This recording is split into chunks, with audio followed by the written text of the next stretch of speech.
I never thought a job could change the way I see the world. I arrived in Portland, Oregon, at the start of autumn when the air smelled faintly of wet cedar, and the days grew short before I even realized the sun had risen. After months of drifting, from one small town to another, I was desperate for work and a place to stay. That was when I saw the sign for Bellamy Hair Studio, a modest storefront on Hawthorne Boulevard, with a painted gold script across the window, promising luxury extensions for a new you. The woman who hired me was named Eleanor Bellamy. She was tall, with hair so black it reflected light like polished obsidian. She wore it in a thick braid that reached her waist, and she never smiled.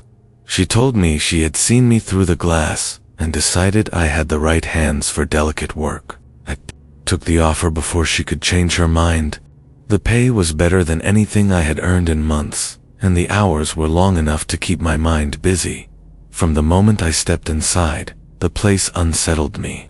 The walls were painted a muted ivory, the mirrors tall and perfect, but it was the smell that caught me first. It was faint, not unpleasant, but too rich to be just shampoo and hair dye. Eleanor noticed me pause and told me that high-quality hair must be treated with special oils to keep it alive. The way she said alive made something crawl in the back of my mind. The back room was locked on my first day. I was told it was the storage area and only she had the key. My station was by the front window where I could watch people passing by in the rain. The clients who came in were women with thinning hair or short cuts they regretted. They would leave transformed, their heads crowned with thick, flowing locks that looked so natural I could not see where the real hair ended and the extensions began.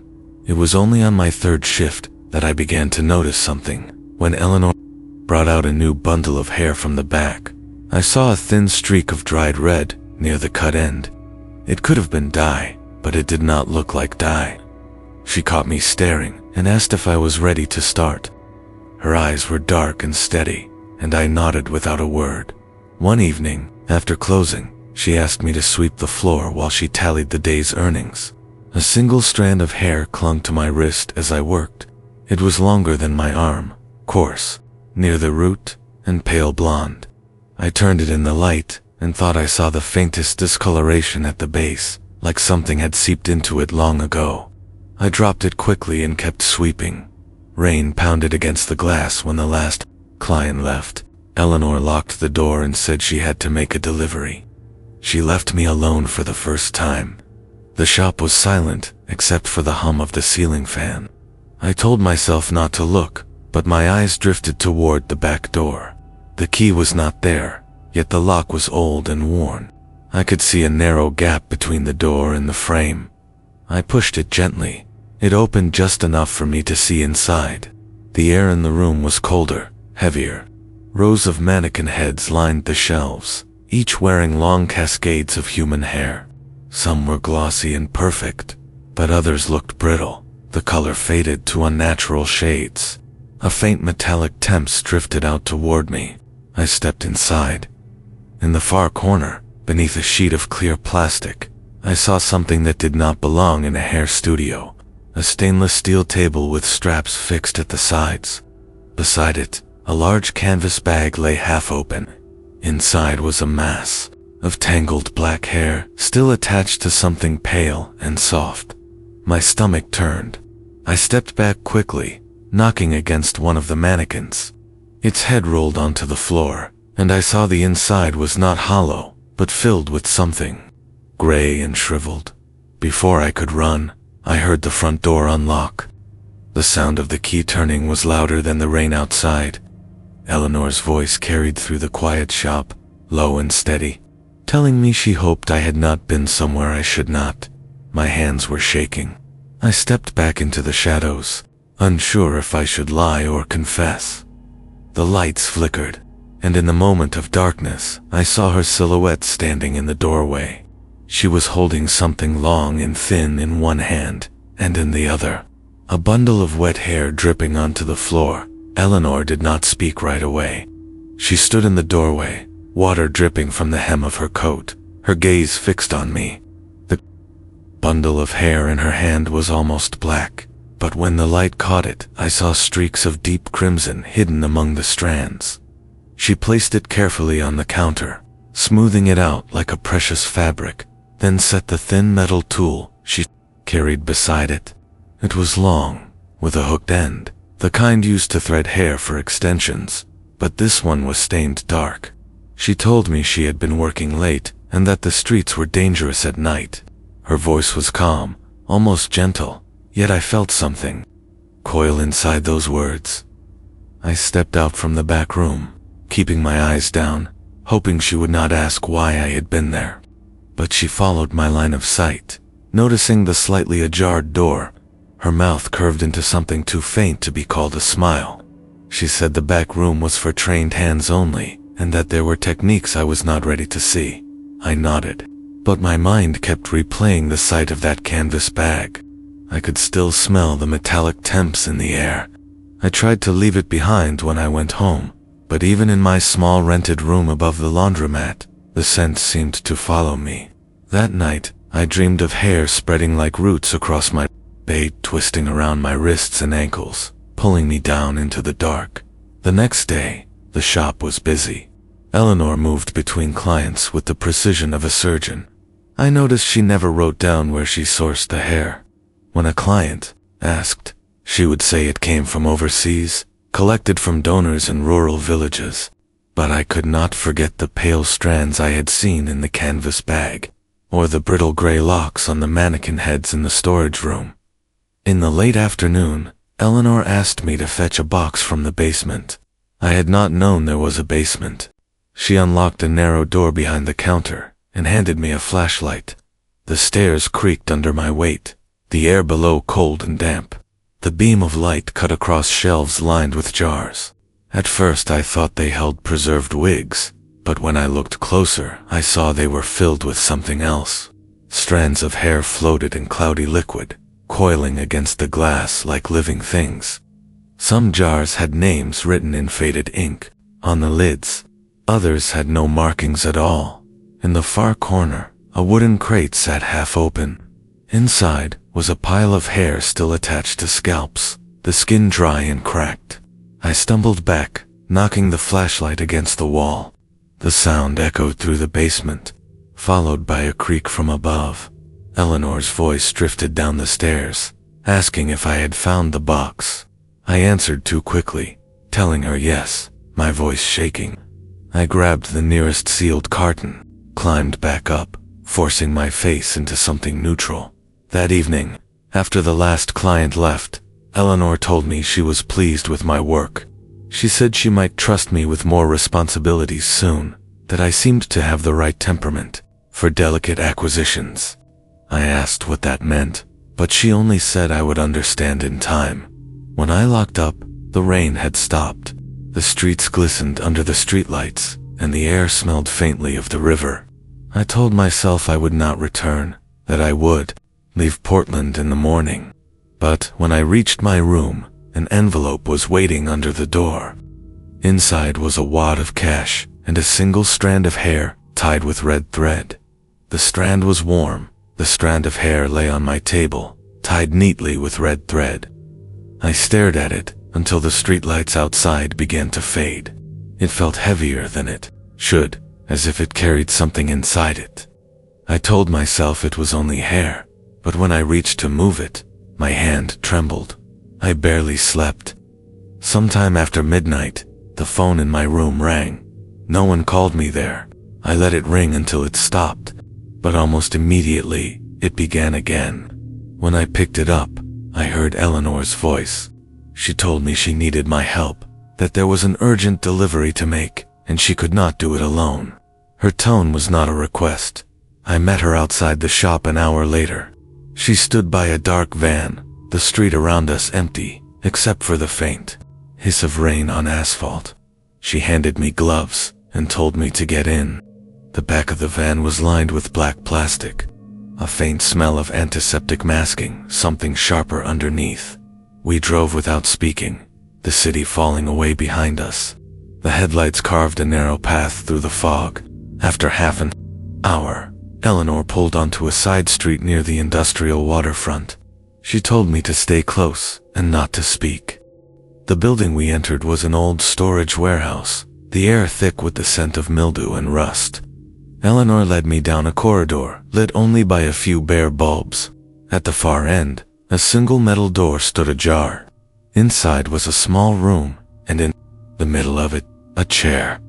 A woman sat in the chair, her head tilted forward, her long auburn hair cascading over her shoulders.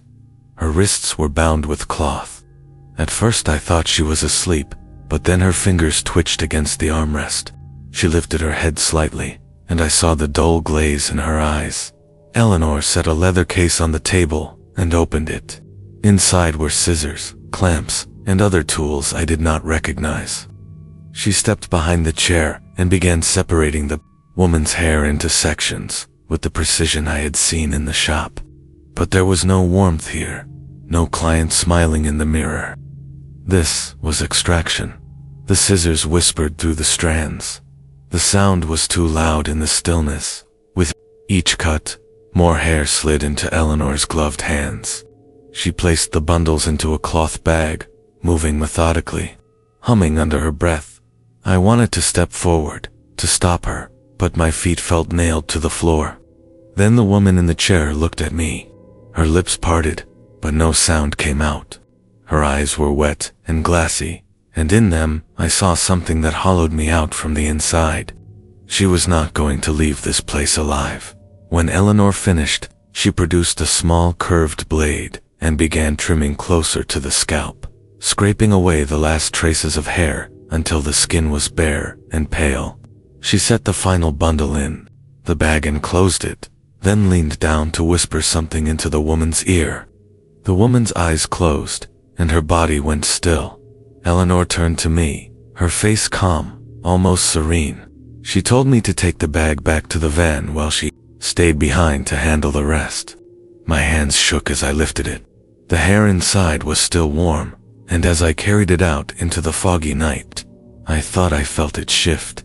When she joined me in the van, her gloves were gone, her braid tucked neatly behind her back, as if nothing had happened.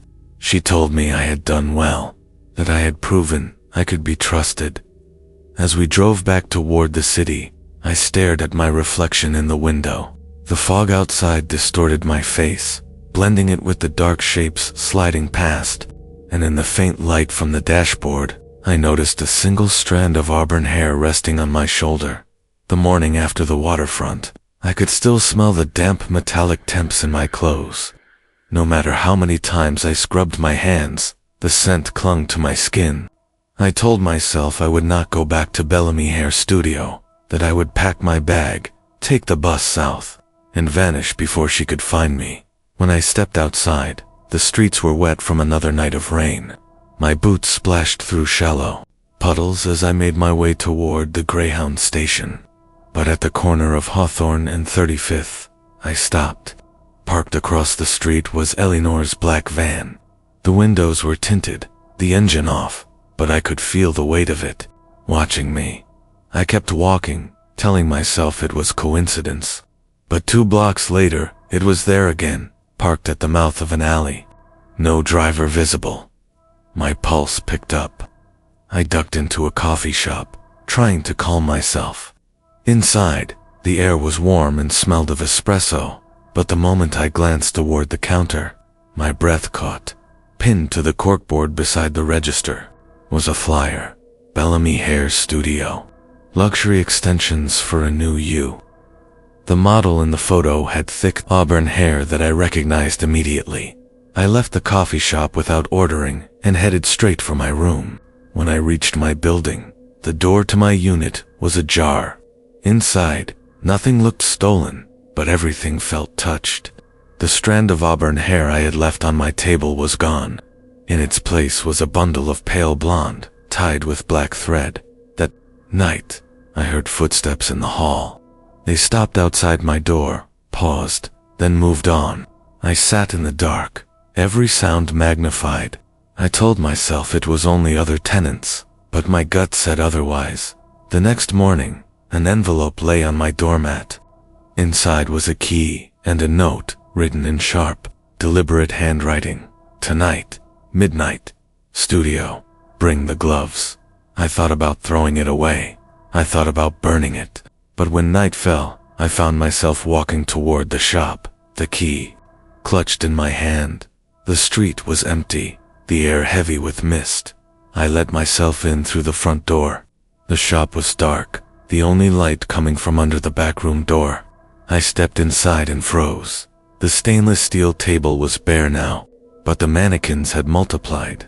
They stood in a half circle, each wearing a different cascade of hair. Some glossy black, some sun-bleached blonde, some an unnatural silver. But it was their faces that made me step back. They were no longer blank.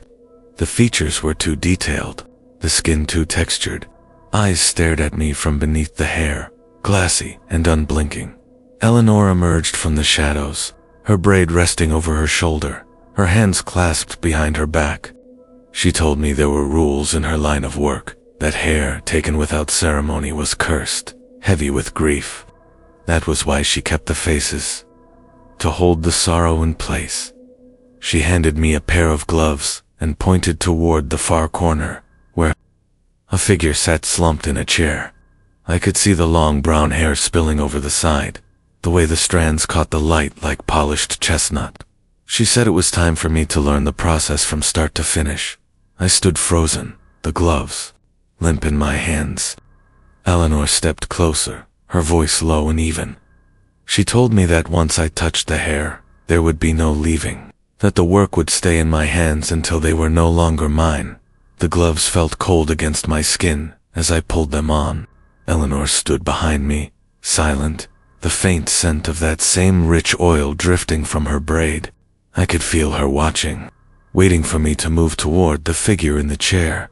The woman's hair was longer than anything I had ever seen, spilling onto the floor in heavy coils. Her face was turned away, but I could hear the shallow rhythm of her breathing. Eleanor placed a small wooden bowl on the table beside us, filled with a liquid so dark it seemed to swallow the light.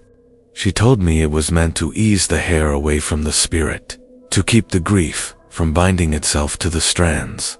I tried to speak, to ask who the woman was, but Eleanor's eyes cut into mine. She told me there was no use in knowing.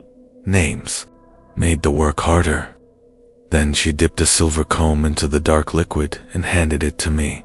My hands shook as I began to pull the comb through the long chestnut hair. The liquid clung to the strands, leaving them glossy and heavy. The woman twitched slightly, but she made no sound. Eleanor said that meant the ceremony was working. When the combing was done, she passed me a pair of shears. Their blades were polished, but the handles were worn smooth from use. I positioned them near the base of the hair, my chest tight, my pulse hammering in my ears. Eleanor's voice was steady, instructing me to make the cut in one clean motion. The blades closed, with a sound that seemed too loud for the small room. The hair fell into my hands, thick and warm, the weight of it almost pulling me forward. Eleanor took it from me, coiling it neatly before placing it into a black silk bag. She told me to finish the rest. I cut again and again, the shears biting through the strands until the woman's head was bare and pale. The light in the room shifted, dimming as if the air had thickened. I glanced toward the door, but Eleanor's voice stopped me. She said the most important step remained. From the shelf, she took down one of the mannequins, its face pale and human-like, its glassy eyes staring straight ahead. She pressed the scalp of hair I had just cut onto its crown, the skin stretching to fit as if it belonged there. The mannequin's expression seemed to shift, the eyes glistening, the lips parting slightly. I felt something move in the air, a ripple that brushed against my skin. The woman in the chair let out a faint exhale, her head tilting forward. Eleanor told me her spirit was now bound, her grief sealed away in the hair. The silence that followed was worse than any scream. Eleanor placed the mannequin back on the shelf between two others whose hair I recognized from the basement jars. She told me I had done well, that I was ready to start collecting on my own. When I stepped outside, the night was cold and damp. the streets shining under the streetlights. I thought of running, of leaving Portland before dawn. But when I reached my room, the gloves I had worn were already there on my table, folded neatly. With a single chestnut strand curled inside, it was still warm. 2 days passed before Eleanor called. Her voice was calm, as if she were assigning me something as ordinary as sweeping the shop floor. She said a new acquisition was ready, and that I would handle it alone. The instructions were precise. A name I should not remember, an address I should not return to, a time when the streets would be empty. She left a package for me at the shop. Inside were the gloves, the silver comb, a pair of shears, and a small glass vial filled with the same black liquid she had used before. At the bottom was a black silk bag. I touched it and felt a faint heat radiating from inside, though it was empty. The address was in an older part of the city near the river, where the buildings leaned toward one another and the streetlights flickered in the mist. The house was narrow, its paint peeling, the front steps slick with rain. A single light burned in the upper window. Inside, the air was thick with a sweet, rotting scent. I moved through the front room, past furniture draped in dusty sheets, until I reached the bedroom upstairs. She was there, sitting at the edge of the bed, her hair falling like a curtain to the floor. Her skin was pale, her eyes hollow. She looked at me as though she had been waiting. I wanted to speak, to tell her I was not here by choice, but Eleanor's voice seemed to echo in my head. Names made the work harder. I dipped the comb into the vial and began. The liquid clung to her hair, heavy and glistening under the weak light. She sat perfectly still, her breathing slow and shallow. When I cut the first section, the weight in my hands was almost unbearable. The silk bag seemed to pull at me, urging me to fill it. I moved quickly, the shears whispering through the strands, the air growing colder with each cut. By the time I was done, the room felt drained, the shadows deeper, as if something had been taken from the walls themselves. I turned to leave, but stopped. In the corner of the room was a mannequin. I had not brought it here. Its hair was black, streaked with gray, and its face was too human, the eyes fixed on me with a dull, wet shine. The silk bag grew warmer in my hand. When I stepped outside, the street was empty. I walked quickly toward the bus stop, but halfway there, I noticed a figure standing under the nearest streetlight, tall, motionless, watching. The light flickered, and when it steadied, the figure was gone. Back in my room, I emptied the bag onto my table. The hair slid out in a slow coil, almost breathing. The gloves were damp, though I had not touched water. I told myself I would leave in the morning. I told myself I could walk away before Eleanor called again. But in the middle of the night, I woke to find the mannequin from the bedroom standing in the corner of my room. I froze when I saw it. The mannequin stood in the far corner, half hidden in shadow, its black and gray hair spilling over its face. The eyes glimmered faintly in the dark, catching the light from the street lamp outside. I could not move. My breath felt trapped in my throat. I told myself it was just my mind, just exhaustion. But when I turned on the lamp, it was still there, the hair shifting slightly as though stirred by a breeze. The room was silent, except for the faint creak of the floorboards beneath my feet as I stepped closer. The face was almost human. Too much detail in the skin, too much depth in the eyes. The glass reflected me back, but distorted, like water. My reflection's mouth was open, though mine was closed. I backed away, my legs unsteady. When I blinked, the mannequin was gone. The corner was empty, but the faint smell of the black oil lingered in the air. I sat on my bed, hands shaking, trying to slow my breathing. That was when I felt something beneath the blanket. I pulled it back and saw strands of hair coiled across. The sheets, thick and wet, spreading in every direction. I yanked them away, throwing them to the floor, but they clung to my hands, wrapping around my wrists. The silk bag sat on the nightstand, its mouth open. The hair slid toward it, disappearing inside. By morning, the bag was gone. I left my room, without thinking, heading straight for Bellamy Hair Studio. I told myself I would confront Eleanor, return everything, and end this. But when I reached the shop, the windows were covered from the inside with heavy black cloth. The gold script on the glass was gone. The door was unlocked. Inside, the shelves were empty. The mirrors were missing. The backroom door stood wide open, revealing only bare walls. Eleanor was nowhere in sight. I turned to leave and found her standing in the doorway behind me. She wore no braid today. Her hair fell loose, long enough to brush the floor, black as wet stone. She told me I had done well, better than she expected, that the faces had taken a liking to me. She stepped closer, her hair trailing behind her, like a shadow that moved on its own. She said I could try to leave, but it would not matter. The city knew me now. The faces knew me. That night, back in my room, I saw them again. Not just one mannequin, but dozens, crowded into the corners, their hair pooling onto the floor like water. Every face was different, but the eyes were all the same, watching, waiting. I stopped counting the mannequins after 20. They stood, in every corner, every shadow, their hair spilling across the floor in dark rivers. The air in my room felt thick, every breath heavy.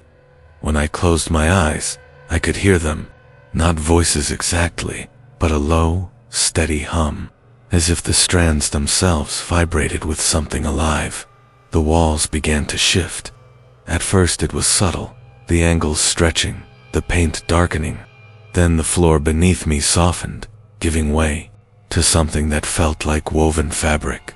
The hair spread under my feet, twisting into tight braids that snaked toward the walls. I ran for the door, but when I pulled it open, I was no longer in my building. I stood in a long, narrow corridor lined with mirrors. Each one reflected me differently. In some, I was older. In others, my hair had grown long and heavy, dragging across the ground. In one, my face was gone entirely, replaced by the pale smoothness of a mannequin. The corridor ended at a door I recognized. Bellamy Hair Studio. The gold script gleamed as if freshly painted. I stepped inside, the bell above the door, giving a dull, flat chime. The shop looked as it had on my first day, bright, clean, and ordinary except for the figures sitting in every chair. They were not customers. They turned toward me in unison, their hair flowing down their backs, their faces the same glassy, too perfect faces I had seen before. The mannequins were no longer inanimate. They breathed in slow, deep rhythm. Their hair moved as if stirred by invisible hands. Eleanor emerged from the back room, her braid restored, her black dress trailing across the floor. She told me I was in the weave now, that once someone stepped inside, there was no returning to the straight path. The faces were part of me, and I was part of them. She reached into her braid and pulled out a single long strand. As she held it, the shop seemed to pulse around us. The mirrors rippled like water, showing glimpses of streets I knew, but altered, empty, silent, covered in hair that stretched from building to building like spider silk. Eleanor stepped close enough that I could feel her breath. She said, the hair was a record, every strand a thread of someone's life, and that mine was already in her hands. When she placed the strand into my palm, I felt something wrap around my chest, tightening until my breath stopped. My vision blurred. The mannequins leaned closer. I felt their hair brush against my skin. Then the lights went out. When the lights returned, the shop was gone. I stood in a vast, dim space, where the floor stretched endlessly in all directions. The surface beneath my feet was soft and uneven, shifting slightly with each step. I realized I was standing on hair. It spread out in all colors and textures, tangled and knotted, forming hills and valleys. The air was heavy with the scent of oil and something older, something that clung to the back of my throat. In the distance, I could see shapes moving slow, deliberate figures weaving strands together with their hands. As I moved closer, I saw their faces. Every one of them was a face I had seen on a mannequin in Eleanor's shop. The hair they wove stretched up into the darkness above, disappearing into something I could not see. The strands pulsed faintly, as if carrying blood instead of memory. I turned to run, but the hair caught at my ankles, coiling upward like snakes. I tore at it, but it tightened, pulling me down.